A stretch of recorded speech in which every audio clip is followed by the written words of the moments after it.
AP deputy CM Pawan Kalyan ఆధ్వర్యంలో ఉన్న పంచాయతీరాజ్ శాఖ దుమ్ము రేపుతుంది. ఈ శాఖ దేశంలోనే నంబర్ 1 పొజిషన్‌లో ఉందని చెప్పని ఇటీవలే మనం రికార్డ్స్ చూసాము. మళ్ళీ ఇప్పుడు కొత్తగా ఇంకో రికార్డ్‌ని స్థాపించింది.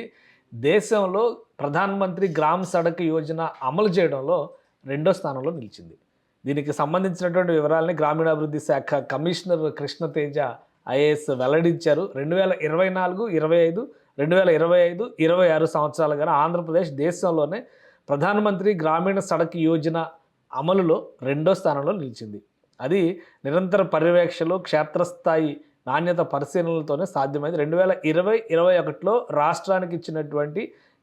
రాష్ట్రానికి వచ్చిన కేంద్ర బృందం మనకు 19వ ర్యాంక్ ఇచ్చింది. గ్రామీణ సడక్ యోజన విషయంలో కూడా అప్పట్లో 19వ ర్యాంక్ ఉందన్నమాట 2021, 22లో. 2024, 25, 25, 26 సంవత్సరాల్లో అత్యంత నాణ్యతతో కూడినటువంటి రోడ్లు నిర్మించడం, డిప్యూటీ సీఎం గారి డైరెక్ట్ పర్యవేక్షణ, కొన్ని గ్రామీణ ప్రాంతాలకు అయితే ఆయన నేరుగా వెళ్ళి క్వాలిటీ టెస్టింగ్లు కూడా చేశారు. సోషల్ ఆడిట్ అని చెప్పని లోకల్స్ని మీకు నాణ్యమైన రోడ్లు వేయకపోతే మీరే నిలదీయండి అని చెప్పని కూడా ఆయన చెప్పారు.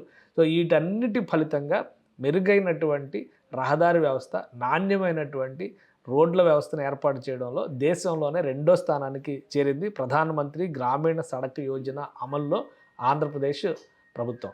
అలానే రియల్ టైమ్ గవర్నెన్స్లో భాగంగా డైరెక్ట్ ఎక్కడైతే కాంట్రాక్టర్లు పనులు చేస్తున్నటువంటి ప్రాంతాన్ని రియల్ టైం గవర్నెన్స్లో భాగంగా పర్యవేక్షించడం వల్ల ఇది సాధ్యమైందని చెప్పని కృష్ణతేజ చెబుతున్నారు. సో ఖచ్చితంగా ఇది ఒక అరుదైనటువంటి రికార్డు. పంచాయతీరాజ్ శాఖ, గ్రామీణాభివృద్ధి శాఖ సమన్వయంతో చేసుకున్నటువంటి పనుల్లో భాగంగా వీటిని చూస్తే ఇది ఓవరాల్గా దేశంలోనే ఒక రికార్డు. 19వ స్థానం నుంచి ఏకంగా రెండో స్థానానికి ఎగబాకడం అనేది ఆంధ్రప్రదేశ్లో పనులు జరుగుతున్నటువంటి తీరుకు ఒక నిదర్శనంగా మనం చూడాలి.